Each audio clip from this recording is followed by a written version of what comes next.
We have um I see Adrian and Amanda, Arno, Bays, Kendall Green. Good to see you, Kendall Green. They have a great family. I follow your son on TikTok, by the way. Byron Jackson, Cedric, Mr. Jan Jasmine. Good to see you. Patrick, Chris Long, Christian, Terrell, Edna Sanders, Elaine, Michael Watkins, Nellie Moore. Let's see, Justin Pender. Good morning. Emily Mack, El Haj. Let's see, Eric Travis, Ranthon, good to see you. Greg, Natasha, Sydney, Terrell, Trinae Armstrong. Good morning to everybody. Good morning, good morning, good morning. All right, so how are your stocks doing? How's your portfolio doing today? Are you just killing it, making a ton of money? Are you kind of squeamish? Are things going good, bad, in the middle? I'd be curious to know. It's an interesting market right now. It looks like for certain assets, there's a little bit of a pullback, but overall, I have to look and see what the overall Dow is looking like, and I'll kind of give you guys some insights in terms of what I've been seeing, what I've been reading, and also if you log in at the blackstockmarketprogram.com, look under what Dr. Boyce is buying. There's a list of stocks. Okay, so the market went up slightly today. Okay, so there's a tiny little rise, right? And let's see here. Okay, and so if you log in and you look under what Dr. Boyce is buying, you'll be able to find some stuff that I recommended. I'm going to put another list of stocks up for this week, probably five. There are a lot of good deals, I think, right now because the market's stuttering a little bit. The I just saw a report by Goldman Sachs where they're actually anticipating that the S&P 500 is going to have another good year. And I think it has to do with the fact that they expect that the Fed is going to reduce interest rates. So remember, we spent a couple of years with the Fed increasing interest rates, which was causing the market to drop. Well, now they're going to go in the opposite direction, they believe. And also, what's interesting is that if there's what they call a black swan event, like if something bad happens in the Middle East, the war breaks out, and I saw evidence the war could be widening. We could actually be going to war. That will actually accelerate the Fed's decision to lower interest rates because they don't want the economy to crash. Because if there is a war, that's probably one of the things that would happen. You would see the stock market kind of drop a little bit. And also, for those of you that like to sell stock options and stuff like that, just know tonight we're doing at 8 p.m. stock options, how to sell stock options for beginners. It's called Prime 101. And in a second, what I'll do is I'll share the link with you all if you want to join us in that class. All the Prime members get in free. So if you're a member of Prime, just go log in at drboyceprime.com and you should be able to find the link. And what I'll even do is I'll even put that information into the chat for you. So if you have a question, feel free to put your question in the Q&A section, and we'll get started on that too. So let's see here. What's the first question I see? All right. So Christian says, "What's your recommendation for the right mix of asset allocation? 60% stocks, 20% real estate, 20% liquid stock options portfolio." First of all, I don't hate that portfolio. Christian, the way you allocate, the way you set up your asset allocation is largely connected to how old you are and what your risk tolerance is. So people that like a lot of risk, they might end up having a portfolio that is that has, say, a lot of tech stocks in it, or small cap companies that tend to be riskier, things like that. Those who are more conservative or say a little bit older might lean toward companies that are more like these older dividend paying cash cows, like the Coca-Colas or the Exxon Mobil's and things like that. I think 20% real estate is okay. Theoretically, maybe increasing that a little bit to maybe 30% could be a little better. The 20% in the liquid stock options portfolio, I think it would depend on whether or not most of your options transactions are on the buy side or the sell side. If you're talking about the buy side where you're speculating and taking a lot of highly leveraged positions that may or may not work out for you, then that's different from having your options portfolio set up in a way that's conservative, where it actually reduces your overall risk. Okay, so I know that that's kind of an ambiguous answer, but for the most part, it's really not so much a matter of me telling you exactly what the allocation should be. It's more so me telling you like what effect each thing sort of has in your allocation. So let's say, for example, if a person came to me and said, um, you know, I am, if they say I'm 50% stocks, my next question would be, well, what kind of stocks are you talking about? Right? Because stocks are like, animals in the forest. There are different kinds of animals. There are bumblebees, and then there's elephants. So I'd like to know what kinds of stocks that you're invested in. So let's say that they had, 30, 40% of their portfolio in the S&P 500, and then the rest was in stocks that are smaller cap. And then let's say out of that next 50%, they had, say, 30, 40% in real estate. Let's say 35% in real estate. And then let's say another 15% in some sort of high action liquid options based portfolio that was either designed for speculation or income or a mixture of the two. I wouldn't hate that. I wouldn't hate that. Not investing advice, but I do believe that having your money in some, and then maybe having some money in some sort of equity scenario, right? Maybe your side hustle or your business. Remember, that's part of your allocation strategy also. So give me 1 second here.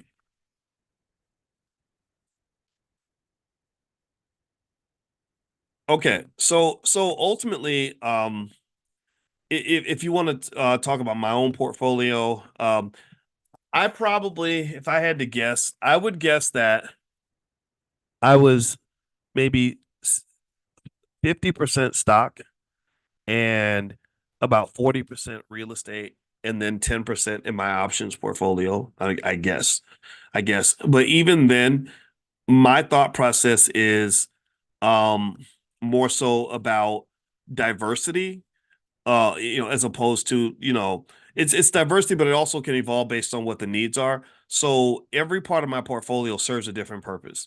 I don't like my real estate so much, to be honest with you, just because real estate is not a fun area of investment for me. It's okay, but it's just like watching grass grow. You just own this property and you wait for it to go up in value. That's not very much fun.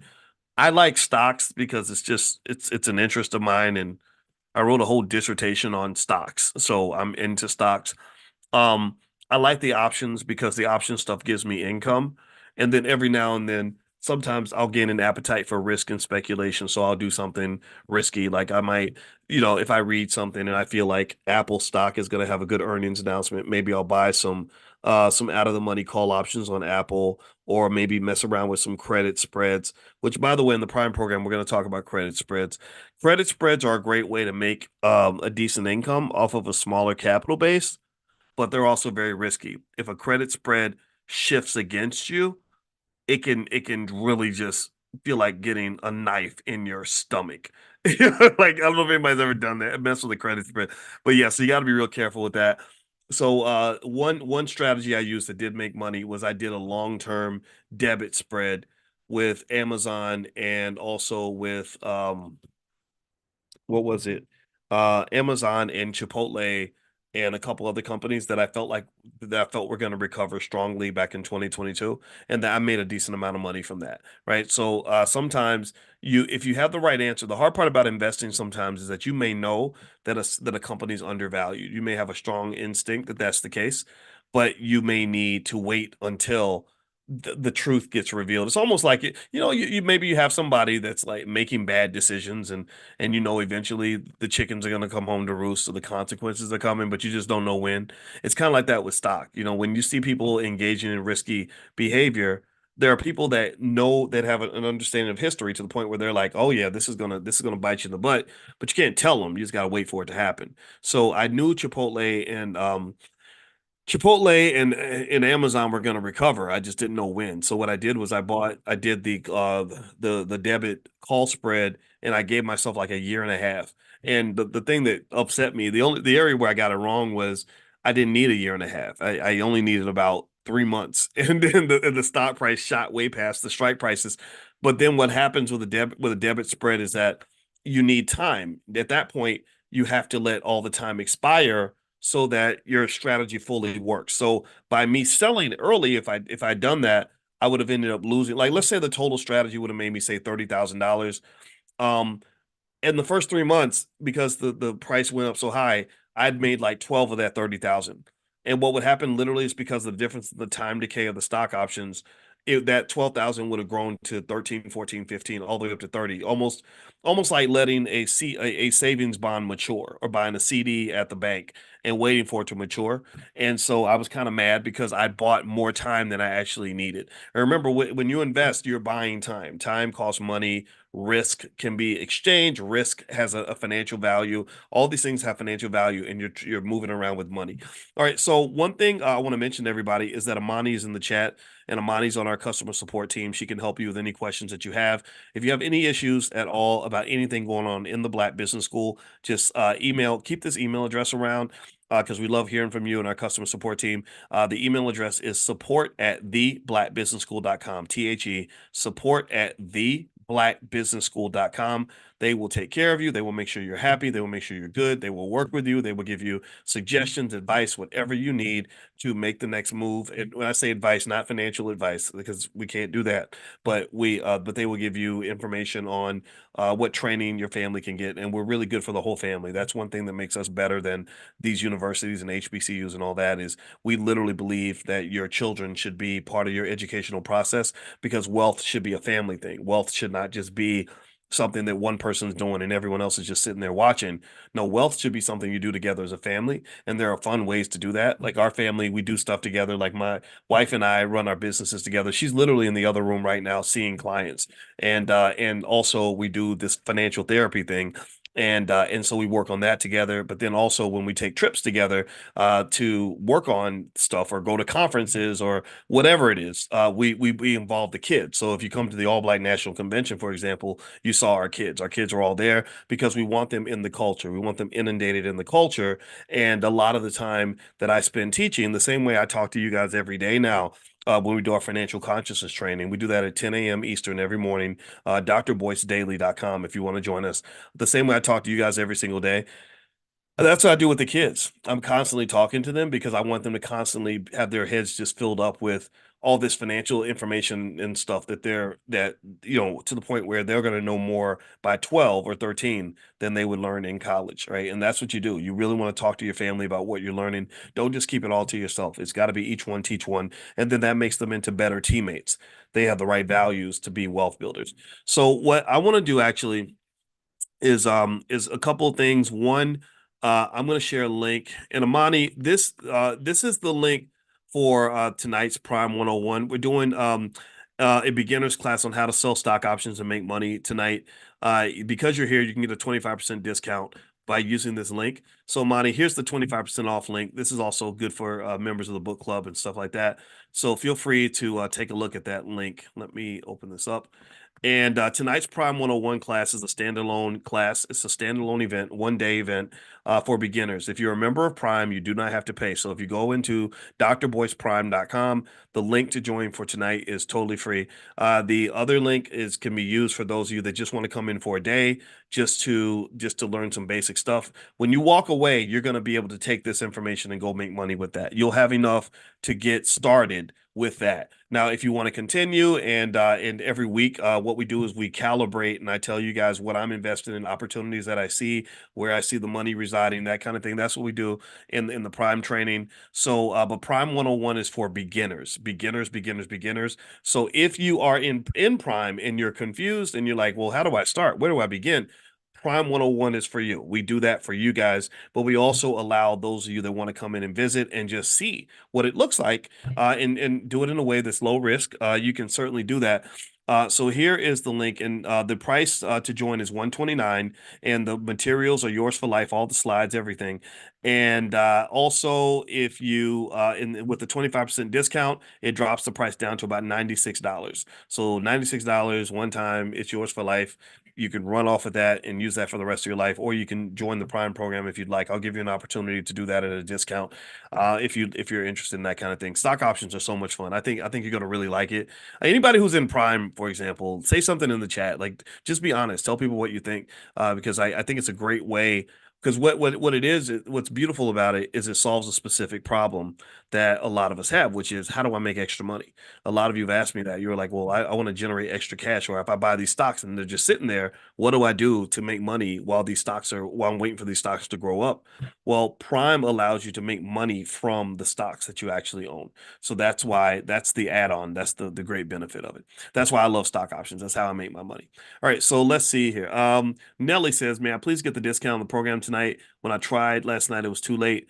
Talk to Amani, Nelly, and Amani can help you. I'm not sure which program you're referring to, but Amani can help you. And I know Alicia's doing the Love and Money Lab. So if you're interested in love and money and anything involving couples and money, and should we have separate bank accounts or individual stuff like that, she's going to do assessments tonight. You know, my wife is a therapist, and so she's written some workbooks on things like financial anxiety, working with families and finances, and how to basically not allow things like conflict to disrupt your economic plans together. Okay, so feel free to the URL is theloveandmoneylab.com, THE, theloveandmoneylab.com. Amani, could you put that in the chat for me? Theloveandmoneylab.com. And the discount code for that one, if you want to get 70% off that, is Black Love 2024. Black Love 2024. So Amani, let me know if you're in the chat. There we go. Thank you, Amani. There she is. And the discount code is Black Love 2024. All right, so and it's all one word, all one word. See, Justin says, can you take a look at Tourmaline Bio? Tourmaline Bio. Okay, looks good from both long-term and selling options. Also, it's a very high dividend yield. Okay, Tourmaline. I never heard of that company. Let's see. And Justin is a very consistent guy. I respect you, man. I see you in here all the time. I love consistent people. Tourma. Okay, Tourmaline Bio. All right.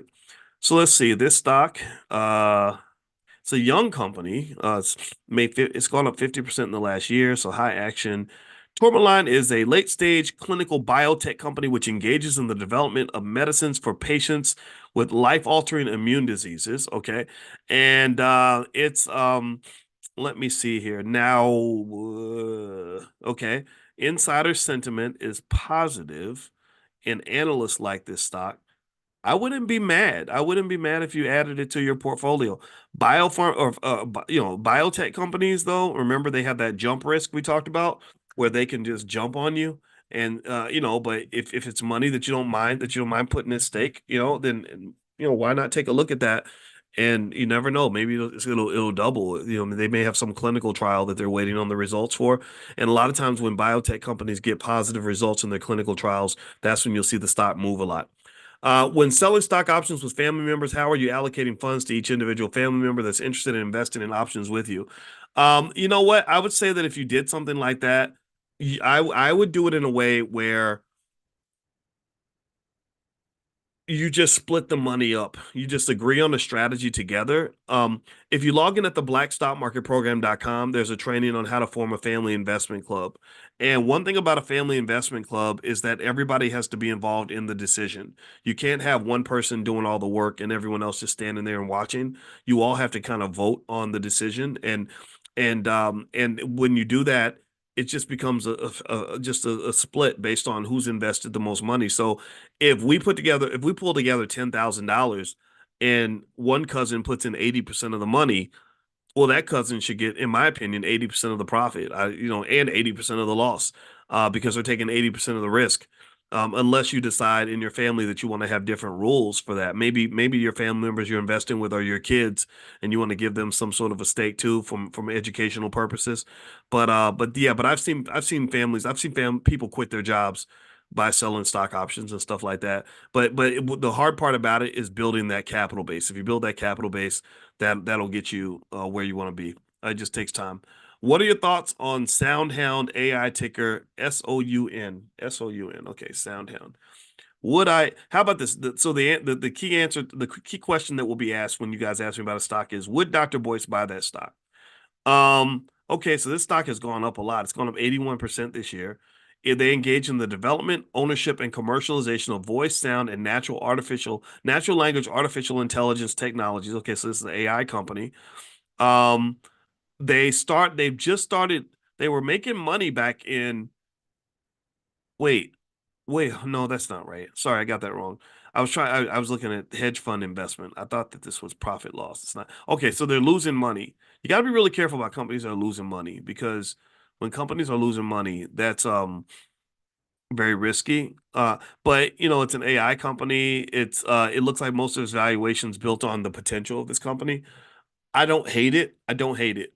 I don't hate it. It's and I would be careful. It's a $3.89 stock, and I'd be really careful about being overly tempted by stocks just because the price is low. Because remember, you can buy fractional shares. You don't have to pay the whole price, in order to get to get the stock.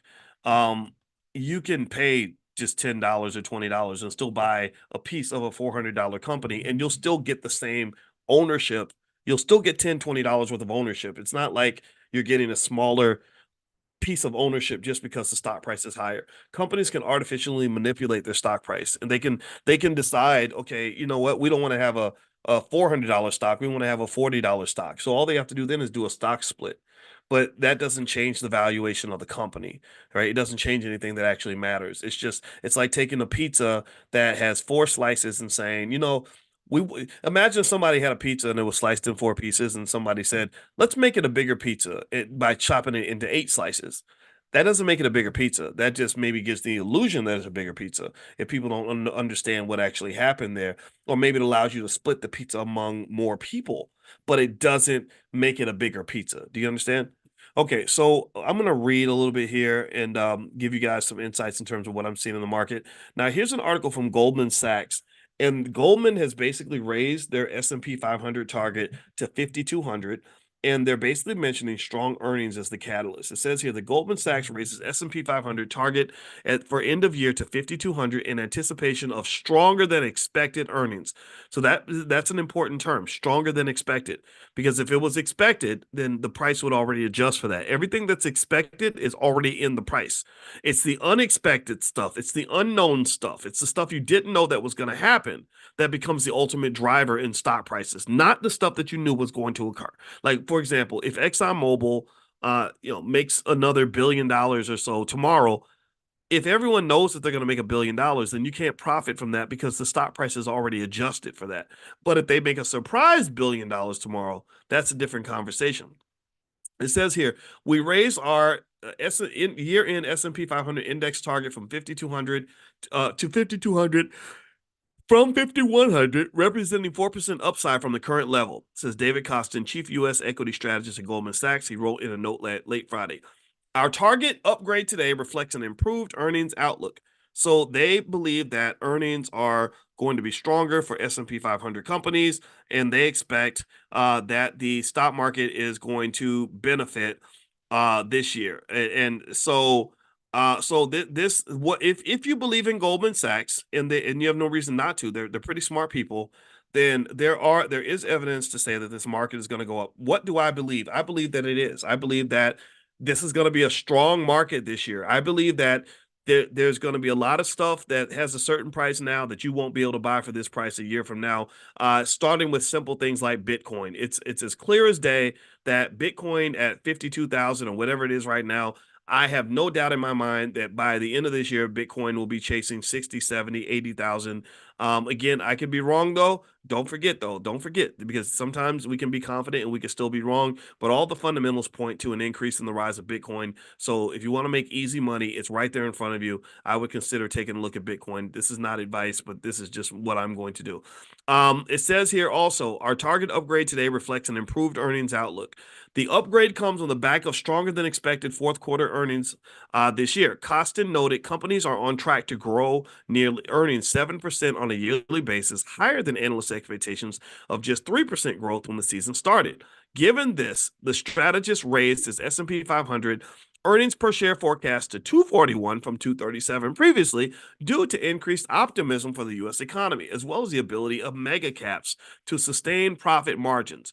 Mega cap companies have been extraordinarily good at making ridiculous amounts of money, and it's really interesting because a lot of it is heavily dependent on the spending addiction of the American consumer. American consumers are seen as resilient. Another term for resilient might be just stubborn or addicted or just programmed to consume like crazy.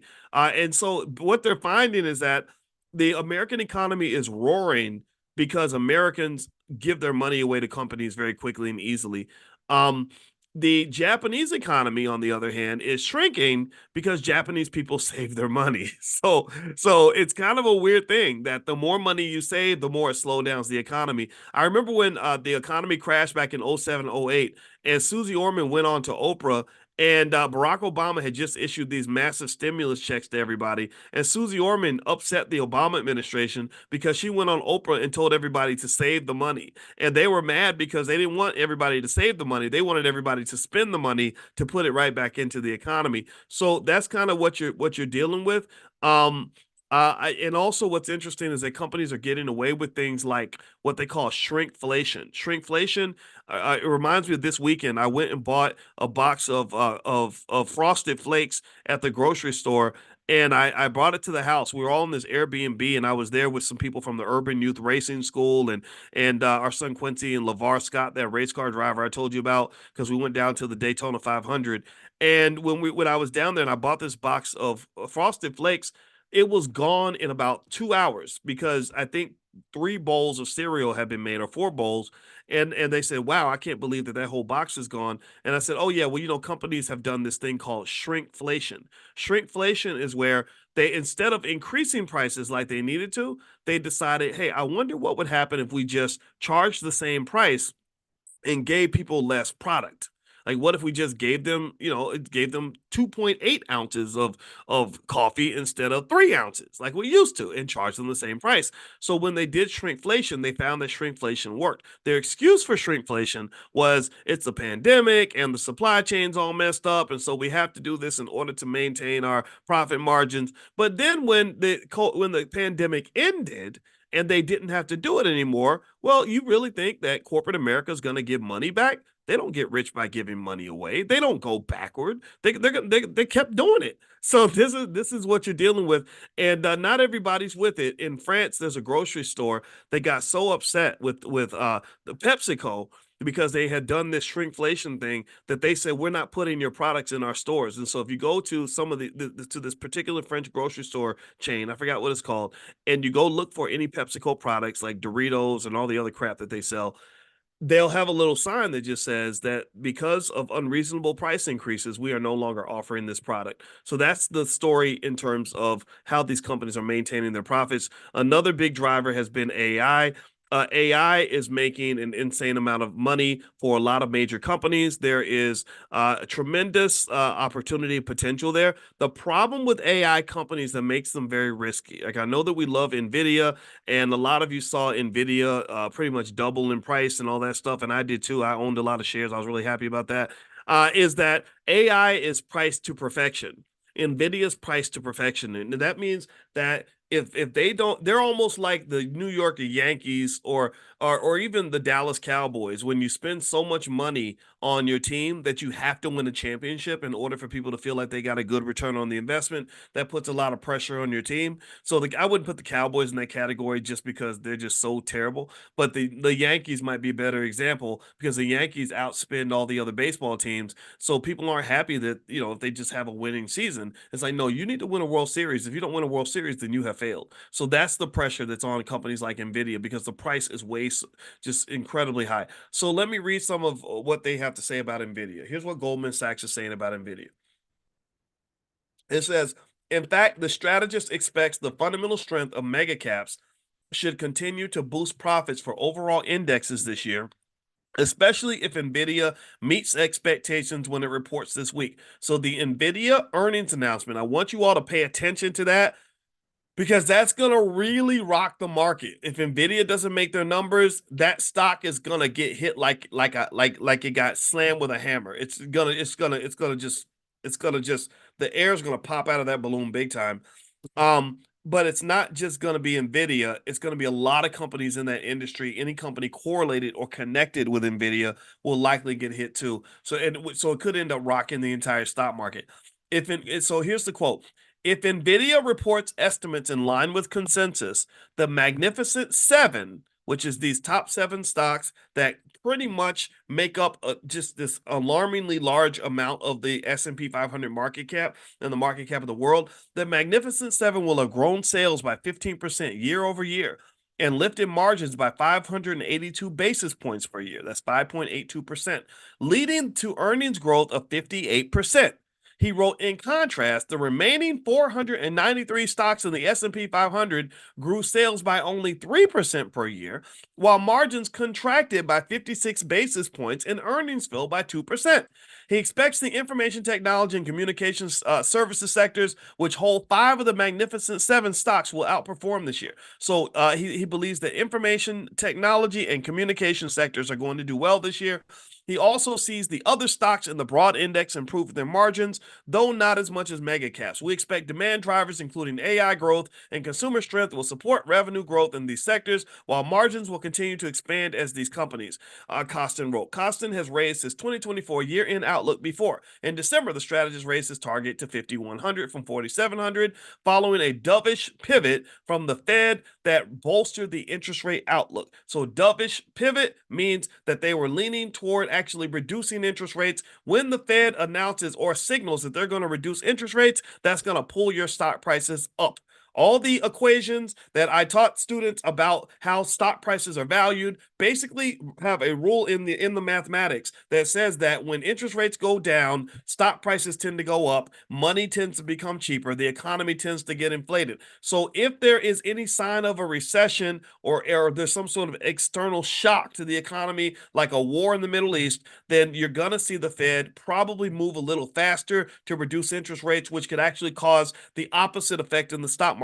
The things that might push the market down might actually cause the market to go up, because we have an economy that is somewhat controlled in that the Federal Reserve feels that they have the godlike power to decide if the stock market is going to go up or down. They claim that they don't do what they do for the stock market. They claim that they do what they do for the whole economy to maintain 2% unemployment and what was it? Full employment and 2% inflation. Not 2% unemployment. Sorry, 2% inflation and full employment. That's the dual mandate of the Fed. Those are the two goals that they state. But I'm sorry, I believe that these guys also own lots of stocks, so they don't want to see the stock market crash, because that has a huge impact on economic confidence throughout the economy, economic sentiment. This is one of the reasons why investing in the stock market is such an important thing for you to do. This is one of the reasons why all of you, every one of you, and please give me a yes. Let me know I'm doing something that's helping the world a little bit. Give me a yes if you're investing in the stock market on some level. Please give me a yes that you're doing something. If your answer is no, then I need that no to turn into a yes. That's my Can you please do this for you, but do it for, if you can't do it for you, do it for me. I need you, please, because I really want to know that you're participating in the stock market. And the reason I'm asking you, I'm begging you on behalf of your kids, I'm just begging you, is because if you've seen what I've seen, there's no indicator whatsoever that tells you anything other than the fact that just the mere participation in the stock market is one of the leading indicators of whether or not a family is going to have wealth or not. That is where the money's being printed, y'all. That's where the money's being made. And what I want you to do is not be distracted. There's so many distractions. There's so many, and just so you know, I live on the internet in terms of doing stuff because I like to use the internet as a tool, but I don't hang out on the internet because there's too many stupid people on the internet. I don't argue with stupid people. I don't argue with people that don't know what they're talking about. I just don't.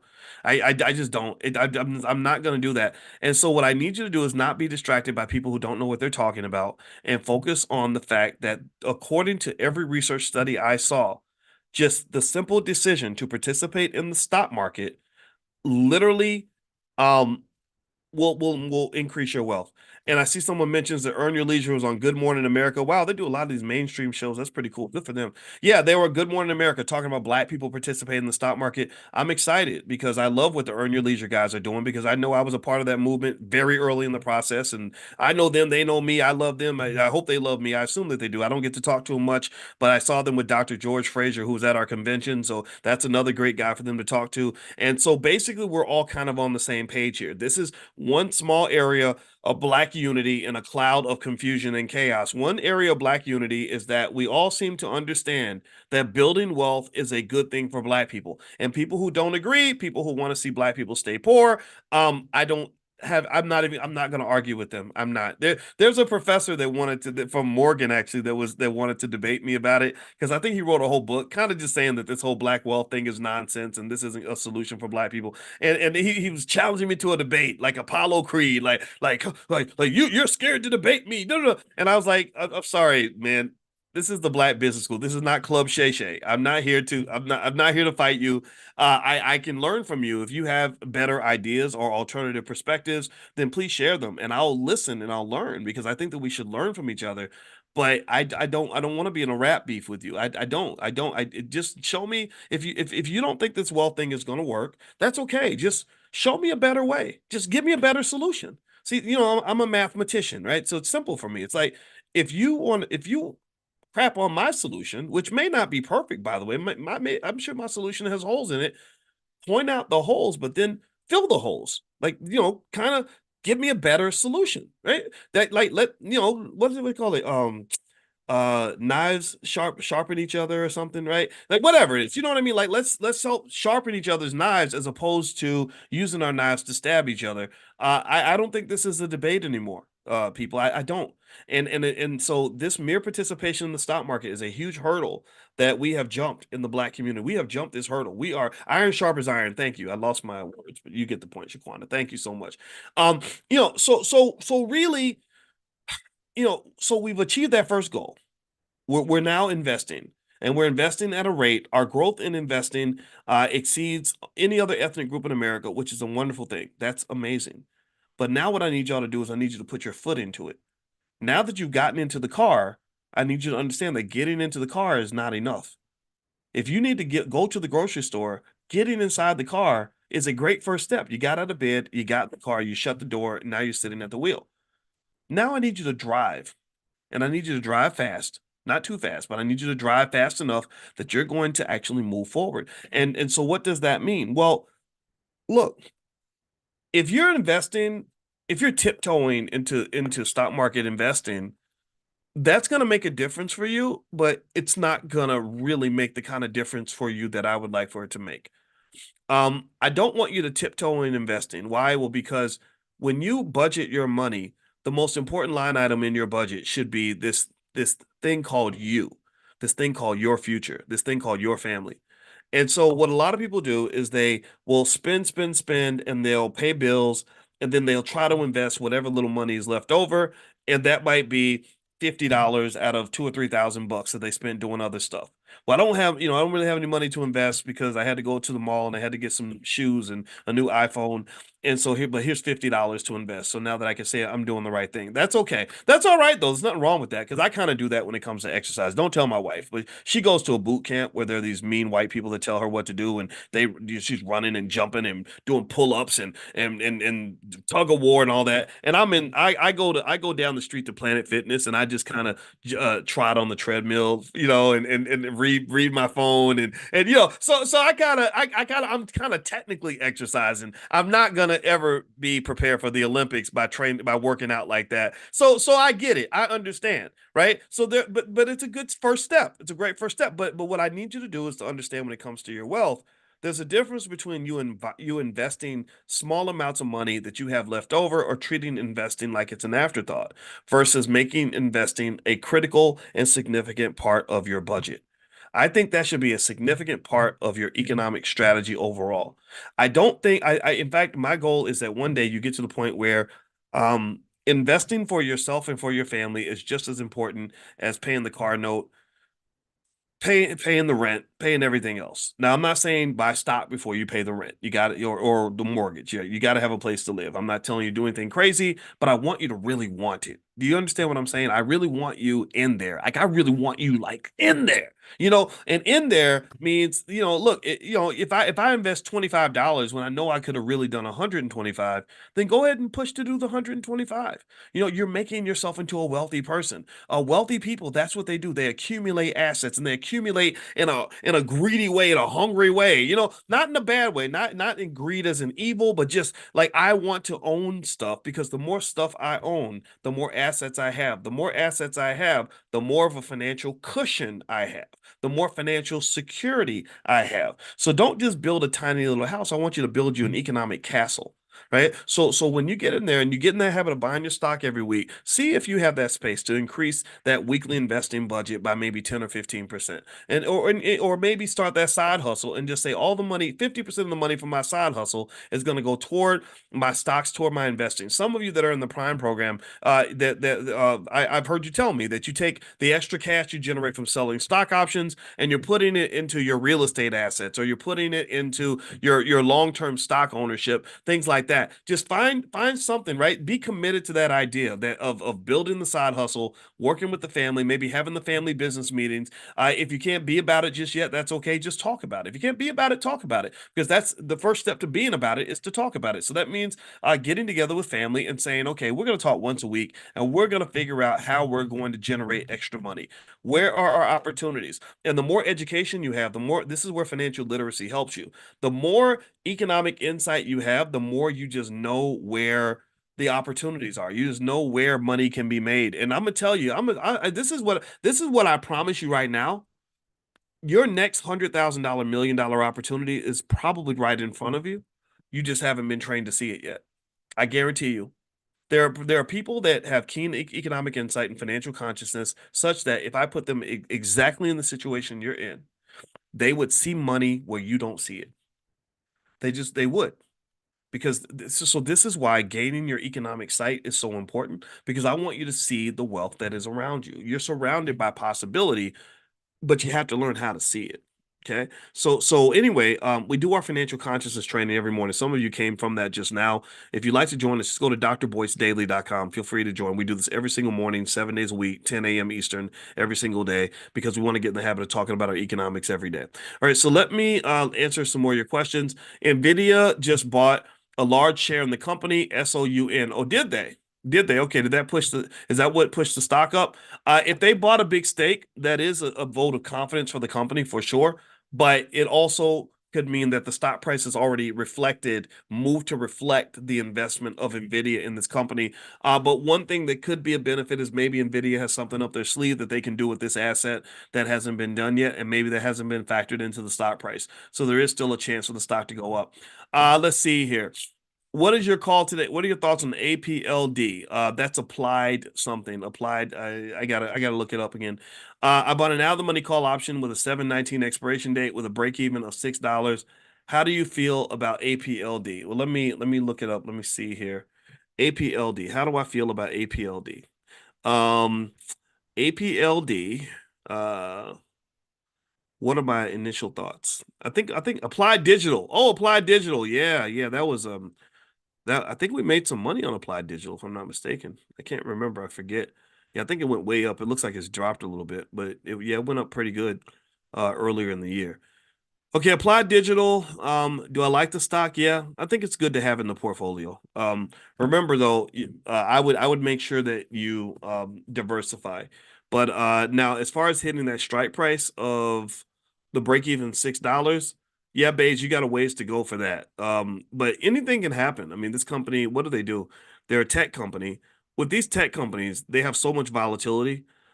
Maybe this week you'll see the price drop, and then next week it could just skyrocket like crazy. I don't know if anybody paid attention to Coinbase. Coinbase stock has just been like the Exorcist movie or something, because Coinbase went berserk last week. And it just really was like a lot of fun riding that Bronco in terms of dealing with the stock options and all that. But let's see, Coinbase literally in this month it's gone up 30, almost 30%, 29%. It's at 168, but just a few days ago, it was as high as 190. It was as high as 190.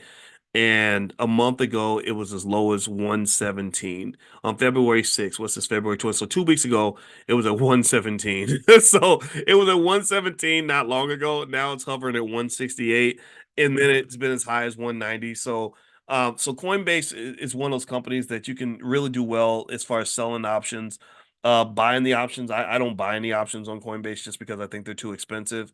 But also, I own a lot of shares of Coinbase just because I just want to own that stock as Bitcoin goes up, because I do believe that as Bitcoin goes up, Coinbase is going to go up with it. Let's see here. What do I think? Oh, what do I think about Nvidia? Will it correct? Will it split? I think it could correct, but I don't know what the correction is going to look like. I don't know if that means that the price is going to drop or what. I also don't know much about a split. So, let me see here. And by the way, Maurice, do me a favor and we ask everyone to not solicit businesses and stuff in the chat. We like the chat to be centered around what we're doing in class. And so if you want to, but send us an email to support at theblackbusinessschool.com. And if you want to do a partnership or something where we can help to promote what you have going on, just let us know. And the reason we have to restrict that is because we can't, if we let one person do it, we have to let everybody do it. And so but if you email support at theblackbusinessschool.com, they can work something out where we can help you to promote your platform. Let's see here. How do you feel about selling calls and puts on C3.ai? I love it. It was one of my favorites. I had it for a really long time.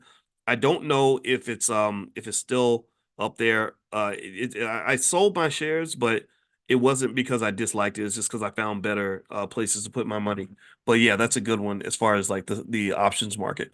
Let's see here. I need more money to invest in stocks. I have 15K in my Roth just after 2 years. Good for you. Also have 7,200 in Robinhood. I'm up. Need to fund my Roth from 2023 and now 2024.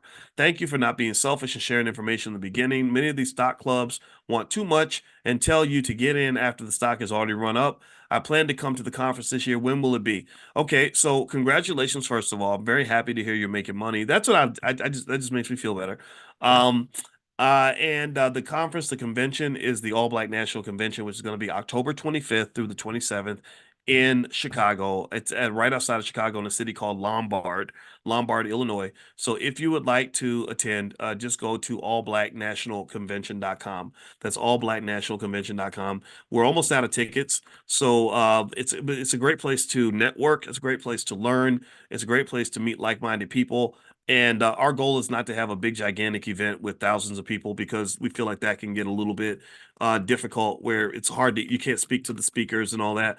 We keep the convention deliberately to 500 to 700 people. And so that's why we're going to sell out. So if you'd like to come to the convention, it's going to be in the West in a very nice hotel right in Lombard. And it's a beautiful area, nice mall next door. It's one of the nicest neighborhoods in America, actually, next to I forgot the name of the town that it's next to, but Naperville, next to Naperville. So feel free to go to allblacknationalconvention.com. All right, so let's see here. Okay, so Amani, take Veronica's comment and get that to Micah, please, if you could, because I want to make sure Micah gets that taken care of. So let me know that you see Veronica's comment in the chat. Let's see here. Just to confirm, you purchase options using E-Trade, correct? Yeah, sometimes I do, but I also, when we talk about selling options in Prime Class, we use Robinhood. All the examples we use on Robinhood. So if you are curious about Prime Class, it's a couple ways you can learn more. Is today we're doing at 8 o'clock p.m. Eastern, we're doing an introduction to selling stock options, how to generate income selling stock options. We call it Prime 101. And the URL is drboyceprime101.com. And also, here's a link where you can actually get 25% off if you'd like to join us tonight. And all the materials are yours for life.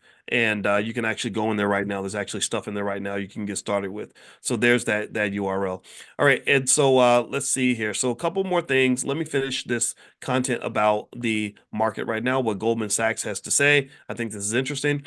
So this prediction that the S&P 500 is going to go up. So overall, most strategists do not agree with Goldman. They actually believe the S&P is going to hit 4,900. He said 5,200. On a median basis, when they look at the median, not the mean. The mean is the average that can be weighted down by extreme observations. The median is where you take the whole population and you find the one right in the middle. So the very middle observation is about 5,100. So most analysts expect that the market's going to go up to the S&P is going to hit 5,100. Goldman is a little bit more optimistic. They said also 80% of the S&P 500 companies have reported earnings. 76% of those companies beat their earnings expectations. That's a big deal. It's supposed to be 50-50. 76% beating their expectations means that analyst predictions have been a little bit off. They're underestimating the power of this economic engine. So what's happening right now is that the U.S. economy is shocking the analyst world. It's kind of surprising everybody because everybody thinks that the market's going to go up a little bit, but it's actually going up a lot and it's moving a lot. And now here's the thing, though. This makes me very, very nervous, actually. Because what goes up does come down. And at some point, there has to be a correction. At some point, the gravy train is going to end. And so, in my view, while everything is sort of, popping and great, this might be a time to go ahead and hunker down and either get some put options in place or some stop loss orders in place. All that, if you log in at the blackstockmarketprogram.com, all that information is there, how to do that. But do some things or maybe sell a few shares. If you have a stock that's kind of going crazy, first thing I do when a stock really goes crazy is I sell a little bit. Just take a little bit off the table so that you're not risking all the money that you've gained. Because if you look at Coinbase, right, this past week, Coinbase just did a freaking circus trick in front of everybody and went up just by an insane amount in a very short period of time. It went up as high as 190. Well, since that time, Coinbase has dropped back down to 168. So if it hit 190, the first thing I believe a person should do, the first thing I did was I said, let me sell some of this while the getting's good. Not to say that this stock is automatically going to go back down. What goes up doesn't automatically come back down. It's easy to believe that, but that's not the case. So I didn't sell because I knew for sure that it was going to go down. I sold because I knew that it was possible that it was going to go down. Do you understand? So you don't have to know what's going to happen to prepare for what might happen. Do you follow the difference there? Do you understand the difference between the two? So I don't know. No one has a crystal ball. I studied the finance, I studied the stock market a long time. Nobody knows what a stock is going to do. For all I know, Coinbase could have been on the beginning of a rally of epic proportions. They could have hit 190 and kept on going to 200, 250, 300, 350. They could have kept going to the moon. But I didn't care about the moon. I wasn't thinking about the moon. I was trying to keep from crashing back to the ground. Right. So as an investor, mindset is critical in terms of thinking about like, what are you doing and why? What are you doing? Are you positioning for something better, or are you protecting yourself from something bad? And when I'm investing, feelings and thoughts really are important. Emotions do matter in investing. You can't invest in an emotionless way. You're human, right? So as a human being, the question I think a person should ask when they're investing is, what am I afraid of? What am I worried about? What bothers me? What am I concerned about happening? Or what do I want? What am I afraid of and what do I want?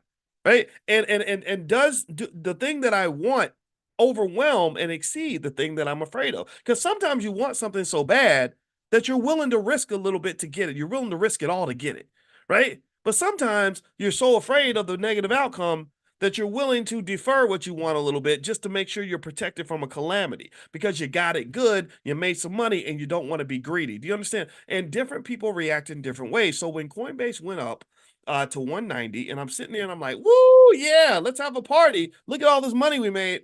First thing I'm thinking is, what adjustment do I make now? Oh, you know what? Let me sell a few shares and just take some of that money and just put it over here.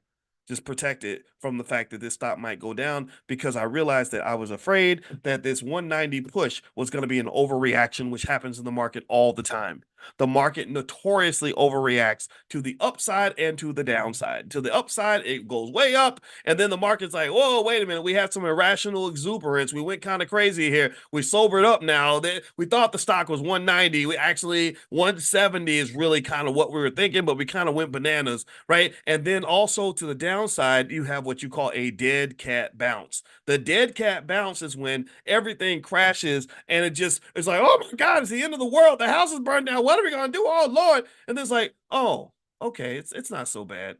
Okay, we pushed the stock down to 40. Really, we probably should have stopped about 45 or 50. Okay, and so it's really a lot like life. When you get in an argument with your friend and you don't regulate your emotions and you slap your best friend in the face and you kick him in the balls and you're like, man, later on you're like, dang, dude, I'm sorry. I didn't mean to kick you like that. That was not me. I apologize. I really like to be your friend. Can I take you to the hospital, buy you some ice cream, whatever, right? You try to fix it because you realize you overreacted, right? And in fact, actually, it's so funny how investing is so similar. Like we created that Black Financial Therapy Department. I'm very proud of the fact that in the Black Business School, we had the first ever Black Financial Therapy Department because you'd be amazed at how many tools therapists have are wonderful for investing. Because one of the things that therapists teach you about relationships is that this might be why you got that divorce or why you broke up with that woman that you really loved or whatever, is that what happens is when you get emotionally elevated, when you're mad, you're going to say stuff that you regret. You're going to scream and holler. You're not going to hear each other. And then you're going to say crazy stuff to each other that you can't take back. And then next thing you know, things will be irrevocably broken. And what therapists teach you to do, what my therapist taught me about, and what I learned just from reading books, is that you have to have a point where you have a timeout. You literally, if so, this is a little bit of Uncle Boyce information, but it's about investing still, because your greatest investment are things that don't involve money, which is investments like of your life into other people. Whenever you get in a situation where you get heated with another person that you love, take a time out and go think, just say, look, I need to walk away for a little bit before I say something I regret. I'd like to talk to you about this later, but right now this is not the time. I hope that's okay. And that will save so many relationships. And let me explain how this relates to investing. Let me explain how this relates to finance. Let me know. Give me a yes if you're following me. Please let me know that I'm not going on too much of a tangent. I want to make sure this adds value for you. There is something in the stock market that they have called circuit breakers. And all a circuit breaker is there for is to shut it down if the market starts going crazy. If investors start getting emotional and they start freaking out, they start panicking, they start going berserk, well, the circuit breakers kick in and they stop trading on the stock. There are rules like, okay, this stock moves more than 10%, we're gonna go ahead and just shut it down. So we're gonna shut down trading. And the reason they do this is because they need people to calm down. Like, okay, yeah, we know you want to keep selling, but we need you to like relax. We need you to take time, breathe, absorb the information, make sure you're not overreacting, and then we'll come back and we'll trade in a more orderly fashion. Because one of their goals in this well-functioning stock market that you have one of the best markets on earth in America, whether you believe it or not. I know we're trained to believe everything terrible about America, but everything ain't terrible. You have one of the best functioning stock markets on the planet. That's why so many people around the world put their money here. Okay, is their goal is to maintain an orderly market. Orderly means that you know that you just kind of you don't need people going bananas and losing their stuff. And because here's the thing though, because the thing about risk is a funny thing. I studied risk extensively. I did a lot of I edited a textbook by a guy named Renee Stoltz, who is one of the leading risk management experts on the planet. I did this during my PhD program, so I've thought about risk a lot. And one thing about risk is that risk is very emotional. Risk is really emotional. There's some risk that is very real and you see it. Like when one time there was a guy that was twice my size and wanted to beat me up. And I knew the risk of me running my mouth to this man, and I knew it might result in me losing all my teeth that day. And for some reason I still kept talking. This is when I was 20 years old in college. So that was a risk I was aware of. I knew it was right there. I took the risk and it worked out because he didn't actually want to fight me, right? We just, went back and forth. But then there's the risk you don't know. Like you might not know that somebody is trying to break into your house and steal your stuff and kill you, right? That risk might be lurking in the bushes and you don't know what's even there. So you're just going about your day and you're not even worried about risk. And then there's risk that's not there, but you think it's there, right? Like my mother-in-law, no matter how much I beg her, refuses to get on an airplane because she swears the airplane is going to fall out of the sky. No matter how much data I give her to show her how safe airplanes are and how rare airplane crashes are, does not matter. She still thinks airplanes means death. She's going to die if she gets on a plane. So I can't talk her out of that. So risk in the market is similar in the sense that there's the known, there's the unknown, and then there's like the unknown, and then there's the stuff you make up in your head. And all this happens in the market is the prices in the market, mathematically speaking, are trying to take all this information, all this activity, and spit out a stock price.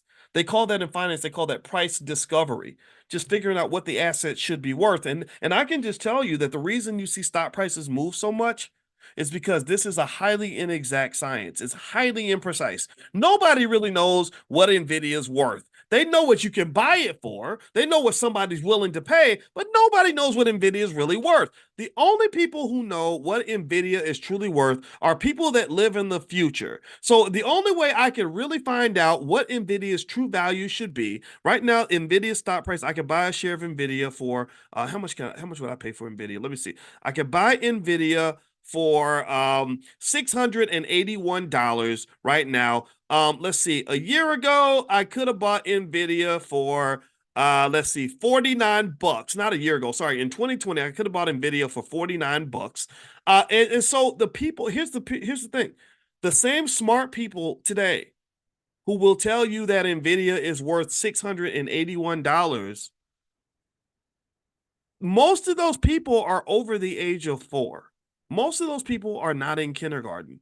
So most of these smart people who will tell you with a straight face that Nvidia is worth 682 are the very same people who 4 years ago would have told you that Nvidia is worth 49 bucks. That's the weirdness and the mystery of the stock market. So we live in the future compared to the people in 2020. We have information they don't have.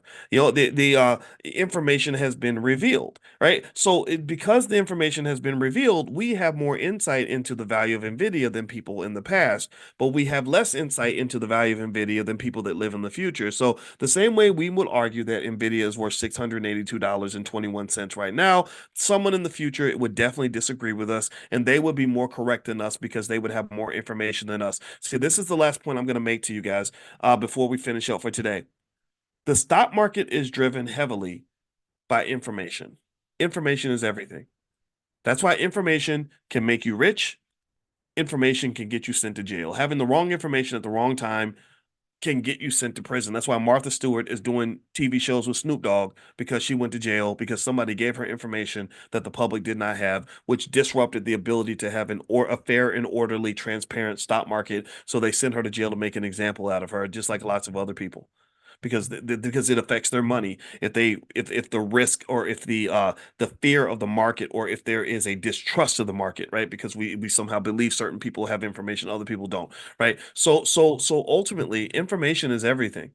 So one thing I'll tell you is that the fact that you're getting information by taking in financial news every day, sitting here talking to me every day, because I know I'm a weirdo, and I love you too. I love my fellow weirdos for being, weird enough to actually care about things like building wealth and all the other things that might be unpopular in some spaces. I have no idea. But we sit and we're talking, you're taking in information.